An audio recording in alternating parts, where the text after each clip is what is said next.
പ്രിയ സജ്ജനങ്ങളെ, സാദര നമസ്കാരം. നമ്മുടെ ഒരു പഠിതാവിൻ്റെ ചോദ്യമാണ്: മഹാവിഷ്ണുവിൻ്റെ 8ാമത്തെ അവതാരം ശ്രീകൃഷ്ണനും 9ാമത്തെ അവതാരം ശ്രീ ബുദ്ധനുമാണ്. 10ാമത്തെ അവതാരം കൽക്കി വരാൻ പോകുന്നു. ബലരാമൻ അവതാരമല്ല, പകരം 9ാമത്തെ അവതാരം ബുദ്ധനാണ്. ഗൂഗിളിൽ സെർച്ച് ചെയ്തപ്പോൾ അങ്ങനെയാണ് കാണുന്നത് എന്നൊക്കെയാണ് പറയുന്നത്. എന്തിനാണ് ഇല്ലാത്തൊരു കെട്ടുകഥ ഇപ്പൊ പ്രചരിക്കുന്നതിന്റെ കാര്യം? മഹാവിഷ്ണുവിന്റെ 9ാമത്തെ അവതാരം ബുദ്ധനാണ് എന്ന് പറയുമ്പോൾ ഭഗവാൻ ബുദ്ധഭഗവാനോട് നമുക്ക് വലിയ ബഹുമാനമാണ്. ഹിന്ദു ധർമ്മത്തിന്റെ അവാന്തര വിഭാഗമാണ് ബുദ്ധമതവും. പക്ഷേ വിഷ്ണുവിന്റെ 9ാമത്തെ അവതാരം ശ്രീകൃഷ്ണനാണ്, 8ാമത്തെ അവതാരം ബലരാമനാണ്. മത്സ്യകൂർമ്മ വരാഹശ്ച നരസിംഹോ ഇതി വാമന രാമോ രാമരാമശ്ച കൃഷ്ണ കൽക്കി ഇതി ദേ ദശ. അതായത് മത്സ്യാവതാരം, കൂർമ്മം, വരാഹം പന്നി, നരസിംഹം, അതുപോലെ പരശുരാമൻ, വാമനൻ കഴിഞ്ഞാൽ പിന്നീട് പരശുരാമൻ, ശ്രീരാമൻ, ബലരാമൻ, 3 രാമന്മാർ, പിന്നീട് ശ്രീകൃഷ്ണൻ. കലിയുഗത്തിൽ ഏതെങ്കിലും ഒരു കാലഘട്ടത്തിൽ കൽക്കി അവതാരം ഉണ്ടാകുമെന്നും നാം വിശ്വസിക്കുന്നു. ശ്രീ ബുദ്ധനെ എന്തിനാണ് ഇവിടത്തേക്ക് വലിച്ചിഴക്കുന്നത്? അതിന് ഒരു ദുരുദ്ദേശമുണ്ട്. കാരണം ഹിന്ദുധർമ്മം ഹിംസാത്മകമാണ്. അഹിംസയുടെ പരമമായ രൂപമാണ് ശ്രീ ബുദ്ധൻ. ശ്രീകൃഷ്ണൻ ചെയ്തത് ആളുകളെ കൊല്ലിക്കലായിരുന്നുവെങ്കിൽ ഈ കാലഘട്ടം ശ്രീകൃഷ്ണൻ പ്രസക്തമല്ല. അഹിംസാ സിദ്ധാന്തവാദിയായ ബുദ്ധനാണ് 9ാമത്തെ അവതാരം എന്ന് പറഞ്ഞു വെക്കുന്നത് ക്ഷാത്രവീര്യത്തെ ചോർത്തിക്കളയുവാനാണ്. ബുദ്ധൻ ഒരു ആട്ടിൻകുട്ടിയെ രക്ഷിച്ചു, 1000 വർഷക്കാലത്ത് അടിമത്തം ഭാരതത്തിന് സമ്മാനിച്ചു എന്ന് വിവേകാനന്ദ സ്വാമികൾക്ക് പറയേണ്ടി വന്നത് ബുദ്ധനോടുള്ള അഭിപ്രായ വ്യത്യാസമായിരുന്നില്ല. മറിച്ച് കപിലവസ്തുവിലെ സിദ്ധാർത്ഥ രാജകുമാരൻ ശ്രീ ബുദ്ധനായി മാറിയപ്പോൾ രാജാക്കന്മാരുടെ മതമായിട്ട് ബുദ്ധമതം മാറി. അനേകം രാജാക്കന്മാർ അന്ന് ബുദ്ധമതം സ്വീകരിച്ചു. ബുദ്ധമതം സ്വീകരിച്ച രാജാക്കന്മാർ ഉറുമ്പിനെ കൊല്ലരുത്, പേനിനെ കൊല്ലരുത്, കൊതുകിനെ കൊല്ലരുത്, അങ്ങനെ ഉത്തരവിറക്കി. വല്ല പ്രാണികളും മൂക്കിൽ കയറി ചത്തുപോകാതിരിക്കുവാൻ അവർ അന്നേ മാസ്ക് ഉപയോഗിച്ചു. ഉറുമ്പ് ചവിട്ടേറ്റ് മരിക്കാതിരിക്കുവാൻ വേണ്ടി തൂത്ത് വൃത്തിയാക്കി നടക്കാൻ തുടങ്ങി. പേനിനെ കൊന്ന ഒരു സ്ത്രീയുടെ സ്വത്ത് കണ്ടുകെട്ടി പേനിന് അമ്പലുണ്ടാക്കി. നേപ്പാളിൽ ഇപ്പോഴും ആ അമ്പലമുണ്ട്. ഇങ്ങനെ അഹിംസ എന്ന് പറയുന്നത് ഇതൊക്കെയാണ് എന്ന് പറഞ്ഞു വെച്ച ബുദ്ധന്മാർ വളർന്നു വന്നപ്പോ, തലമുറകൾ പിന്നിട്ടപ്പോ, ക്ഷാത്രവീര്യം ഒട്ടുമില്ലാത്ത, ചോര കണ്ടാൽ വിറക്കുന്ന, പൗരുഷം നഷ്ടപ്പെട്ടു പോയ ഒരു യുവ സമൂഹത്തെ സൃഷ്ടിച്ചെടുക്കുവാൻ ബുദ്ധമതം കാരണമായി തീർന്നു. ആ മണ്ണിലേക്കാണ് ഗസ്നിയും ഗൗറിയും ഗിൽജിയും കയറി കളിച്ചത്. എല്ലാ ബുദ്ധന്റെയും തല അരിഞ്ഞ് അവിടെ ഇട്ട് അവർ ഇസ്ലാമിക രാജ്യങ്ങളാക്കി. ഗാന്ധാര ദേശം, ഇന്നത്തെ അഫ്ഗാനിസ്ഥാൻ, താലിബാനാണ് മഹാഭാരതത്തിലെ ഗാന്ധാരിയുടെ ദേശം. പാഞ്ചാല ദേശം, ഇന്നത്തെ പാകിസ്ഥാൻ. ബംഗാളദേശം, ഇന്നത്തെ ബംഗ്ലാദേശ്.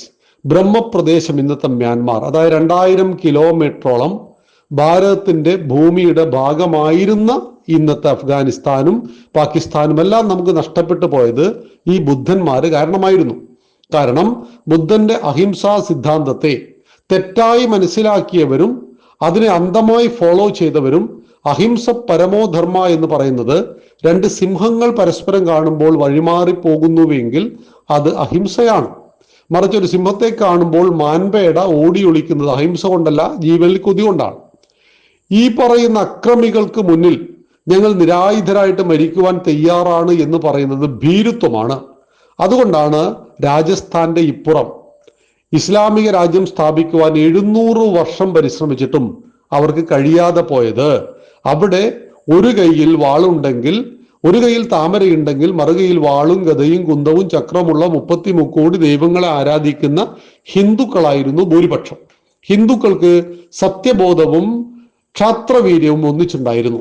ധർമ്മത്തിന്റെ സംരക്ഷണത്തിന് സത്യവും ശക്തിയും ഒരുപോലെ ഉപയോഗിക്കണം. മഹാവിഷ്ണുവിന്റെ 1ാമത്തെ കയ്യിൽ ശംഖാണ്. ശംഖ് വേദാന്തമാണ്, അറിവാണ്. 2ാമത്തെ കയ്യിൽ ചക്രാണ്. ചക്രം അസ്ത്രമാണ്, ദൂരെയുള്ള ശത്രുവിനെ നിഗ്രഹിക്കുന്ന ആയുധങ്ങളെ അസ്ത്രം. 3ാമത്തെ കയ്യിലുള്ളത് ശസ്ത്രമാണ്, കയ്യിൽ പിടിച്ചുപയോഗിക്കുന്ന ആയുധങ്ങളെ ശസ്ത്രം, ഗദയാണ്. 4ാമത്തെ കയ്യിൽ താമരയാണ്, വിശുദ്ധിയുടെ പ്രതീകമാണ്. അപ്പൊ 2 കയ്യിൽ ആയുധം ധരിച്ചവനാണ് മഹാവിഷ്ണു എന്നറിയണം. ശിവനാണെങ്കിൽ സംഹാരത്തിന്റെയും ശക്തിയുടെയും പ്രതീകമാണ്. തൃക്കണ്ണിൽ അഗ്നിയുണ്ട്, ജടയിൽ ജലപ്രവാഹമുണ്ട്, കഴുത്തിൽ പാമ്പെന്ന വിഷമുണ്ട്, കയ്യിൽ ത്രിശൂലമുണ്ട് എന്ന് പറയുമ്പോൾ ശക്തിയുടെ സകല പ്രതീകങ്ങളെയും ശരീരത്തിൽ ചൂടിയിരിക്കുന്നു ഭഗവാൻ. അവിടെയാണ് ശ്രീരാമനെ ആരാധിക്കുമ്പോൾ അച്ഛന്റെ വാക്ക് പാലിക്കാൻ 14 കൊല്ലം കാട്ടിൽ പോയ രാമൻ അച്ഛൻ മരിച്ചു എന്നറിഞ്ഞപ്പോ പൊട്ടിപ്പൊട്ടി കരയുന്നുണ്ട്.